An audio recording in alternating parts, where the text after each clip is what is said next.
Selamat datang kembali di channel Pojok Geospasial. Pada video tutorial kali ini, kita akan belajar bagaimana mengestimasi produksi padi dengan menggunakan citra Sentinel-2. Adapun model yang kita gunakan adalah model Multiple Linear Regression atau regresi linear berganda yang mengkombinasikan antara Leaf Area Index dan Normalized Difference Vegetation Index. Normalized Difference Vegetation Index atau NDVI sendiri diformulasikan near infrared atau near dikurang red dibagi near infrared ditambah saluran red. Sementara Leaf Area Index atau LAI diformulasikan minus logaritma natural 0,69 dikurang Soil Adjusted Vegetation Index dibagi 0,59 dibagi 0,9. Soil Adjusted Vegetation Index atau SAVI-nya sendiri diformulasikan near dikurang red dikali 1 ditambah L dibagi near ditambah red ditambah L.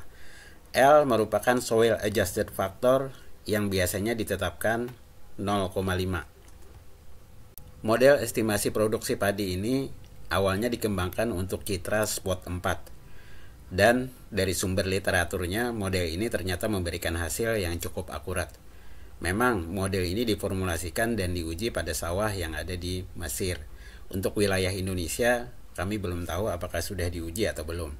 Dan jika Anda adalah seorang ahli pertanian, tentu saja dengan menguji akurasi rumus ini saja di wilayah Indonesia, sudah bisa menghasilkan sebuah karya ilmiah sendiri. Apalagi jika Anda mengembangkan model sendiri nantinya.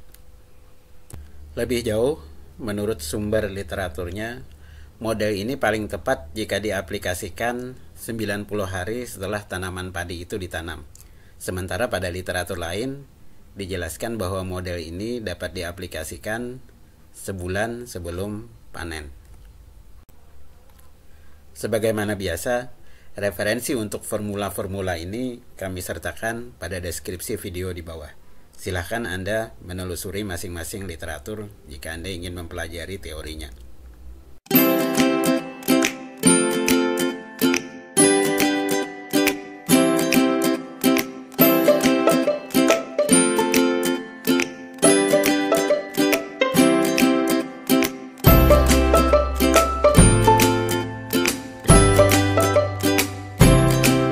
Secara teknis, ada dua langkah utama dalam estimasi produksi padi menggunakan citra Sentinel-2. Langkah pertama adalah mengekstrak informasi geospasial sawah, atau dengan kata lain, memisahkan antara fitur sawah dengan fitur-fitur lainnya seperti permukiman, hutan, semak belukar, lahan terbuka, tubuh air, dan sebagainya. Langkah kedua, baru kita implementasikan model estimasi produksi padi yang sudah dijelaskan sebelumnya. Ada banyak cara untuk memisahkan objek sawah dengan objek lainnya, baik digitasi manual atau interpretasi visual, klasifikasi multispektral, object based image analysis atau segmentasi, ataupun dengan menggunakan transformasi citra.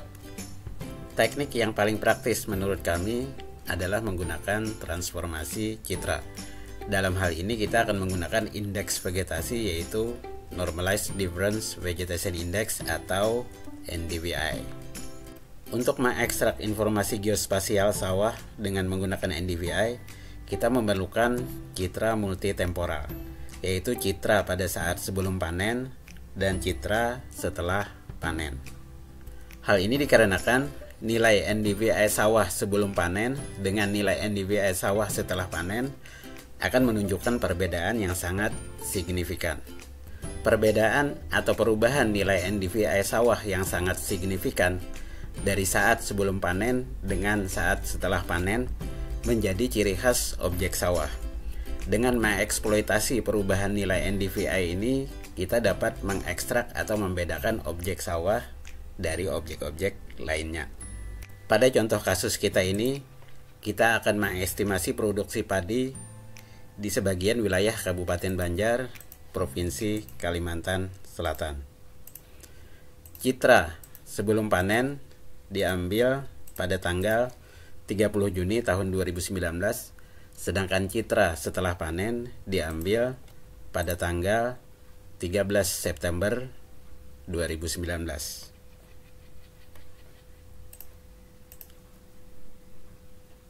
Untuk sawah tada hujan di Kabupaten Banjar biasanya dipanen pada bulan Agustus, sehingga awal Juli atau akhir Juni itu merupakan saat sebulan sebelum panen.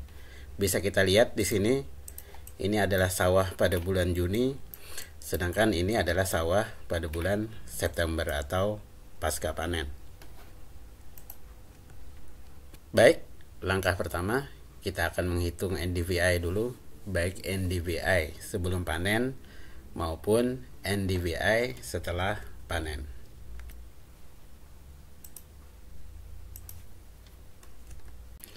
Klik citra sebelum panen, kemudian raster, band math.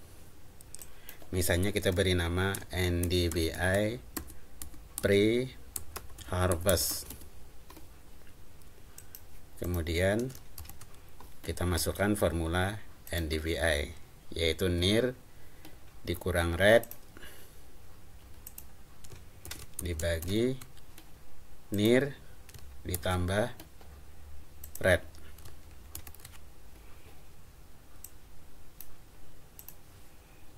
Baik, ini adalah NDVI sebelum panen. Selanjutnya adalah NDVI setelah panen. Klik citra setelah panen, kemudian raster, band math. Kita beri nama misalnya NDVI post harvest. Tentu saja namanya tidak harus seperti ini ya, sembarang nama boleh. Kemudian kita masukkan formula NDVI-nya, NIR dikurang red dibagi NIR ditambah red. Oke dan oke. Ini adalah NDVI setelah panen. Bisa kita lihat perbedaan antara NDVI sebelum panen dan NDVI setelah panen. Langkah berikutnya adalah menentukan nilai threshold atau ambang batas minimum untuk NDVI sawah. Nilai threshold minimum NDVI sawah ini ditentukan pada nilai NDVI sebelum panen. Caranya seperti ini. Kita tampilkan dulu komposit citra pada citra sebelum panen. Misalnya komposit agriculture untuk menampilkan atau menonjolkan kenampakan objek sawah. Kemudian kita zoom ke salah satu bagian sawah.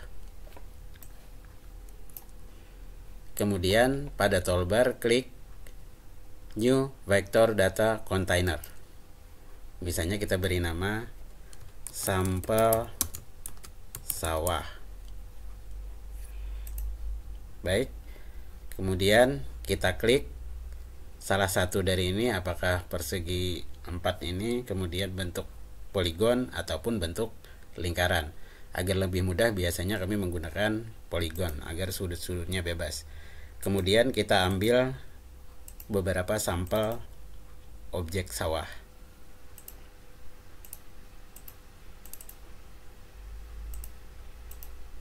Kita usahakan membuat sampel pada sawah yang berbeda kenampakan rona atau warnanya, sehingga variasi sawah bisa tercover di sampel ini. Dan kita harus berhati-hati, jangan sampai objek yang bukan sawah ikut di dalam sampel.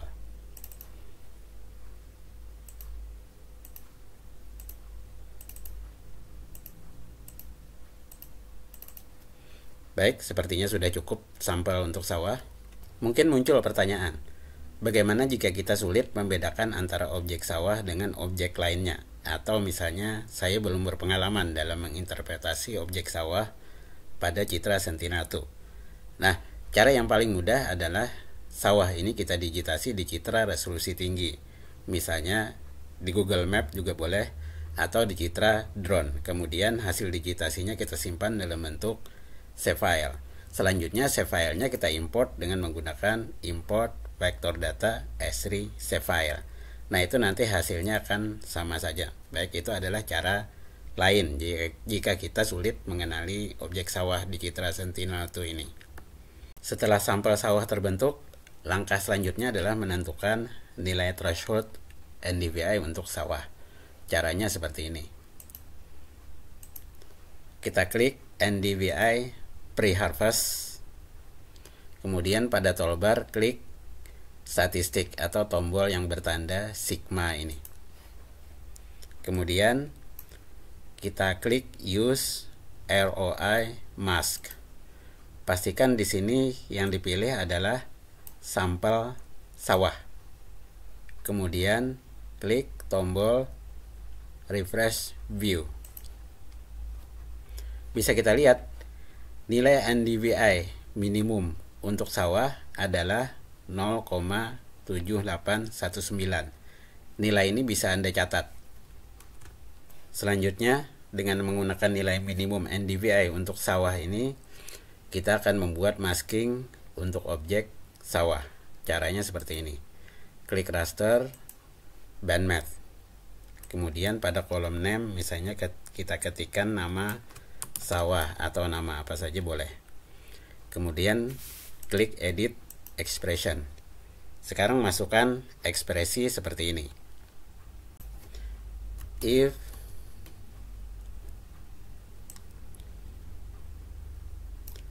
NDVI pre-harvest lebih dari sama dengan 0,7819. 0,7819 adalah nilai threshold minimum NDVI untuk sawah sebelum panen. Kemudian dan pada aplikasi Snap, dan adalah tanda dan yang diketikkan 2 kali. Kemudian kita pilih Citra setelah panen, NDVI post harvest kurang dari 0,7819 dan 1 else NaN. Begini caranya mengekstrak sawah dengan menggunakan NDVI sebelum panen dan NDVI setelah panen. Pastikan no error, kemudian klik OK.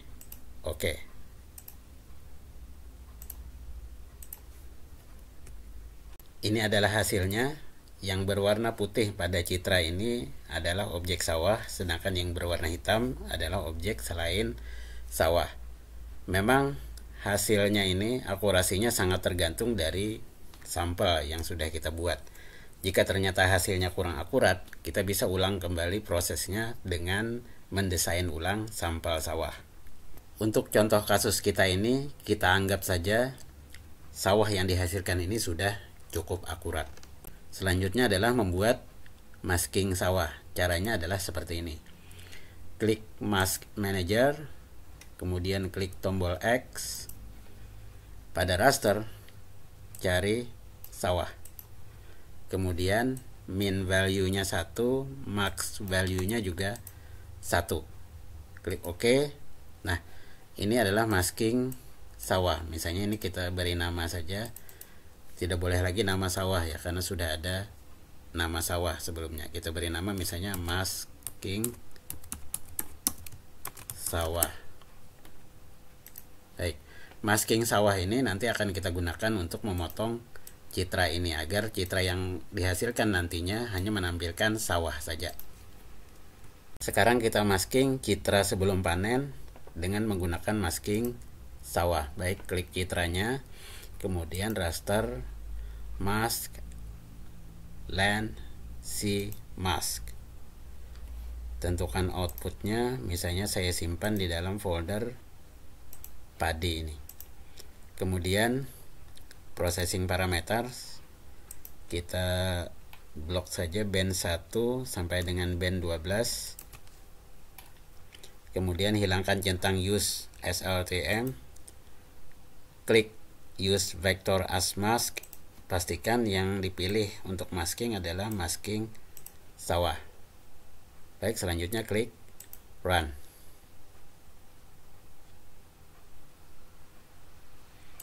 Oke, prosesnya sudah selesai. Kita lihat outputnya. Ingat, citra hasil masking selalu ada tanda mask. Sekarang kita tampilkan citra hasil masking, misalnya dengan composite agriculture. Secara teoritis, citra ini hanya menampilkan objek sawah saja lagi. Sementara objek lain seperti bangunan, lahan terbuka, tubuh air, hutan, semak belukar, dan sebagainya tidak terlihat lagi. Akan tetapi, tentu saja akan selalu ada error atau bias. Error akan muncul jika pada citra ini terdapat objek lain yang memiliki behavior seperti sawah. Maksudnya, objek itu hijau pada saat sawah sebelum panen dan tidak hijau lagi pada saat sawah setelah panen. Nah, otomatis objek seperti itu juga akan terpetakan atau terbaca sebagai sawah. Oke, sampai di sini langkah pertama, yaitu mengekstrak informasi geospasial sawah, telah selesai. Langkah berikutnya, kita akan mengimplementasikan model estimasi produksi padi, tentu saja pada citra yang sudah dimasking menggunakan masking sawah ini. Kita hitung NDVI dulu pada citra yang sudah dimasking ini. Klik raster, bandmath, kemudian NDVI, near kurang red per near plus red. Oke, ini adalah NDVI. Selanjutnya adalah SAVI atau Soil Adjusted Vegetation Index. SAVI rumusnya adalah near dikurang red dikali 1 ditambah L dibagi near plus red plus L. L adalah soil adjusted factor yang biasanya nilainya ditetapkan 0,5. Baik, kita hitung sekarang SAVI. Kita beri nama SAVI. Kita masukkan rumusnya. Near dikurang red dikali 1 ditambah 0,5. Sebenarnya bisa saja langsung 1,5 ya, tapi ini saya ingin menunjukkan formulanya. Baik, dibagi near plus red plus 0,5. Baik, ini adalah SAVI. Nah, ini hasilnya, Soil Adjusted Vegetation Index. Berikutnya adalah menghitung Leaf Area Index. Kita beri nama LAI. Leaf Area Index rumusnya adalah minus logaritma natural. Untuk logaritma natural kita akan menggunakan built-in function log.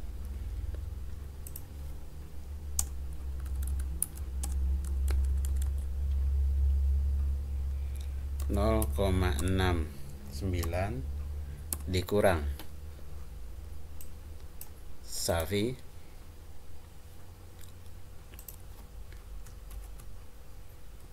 dibagi 0,59 dibagi 0,9.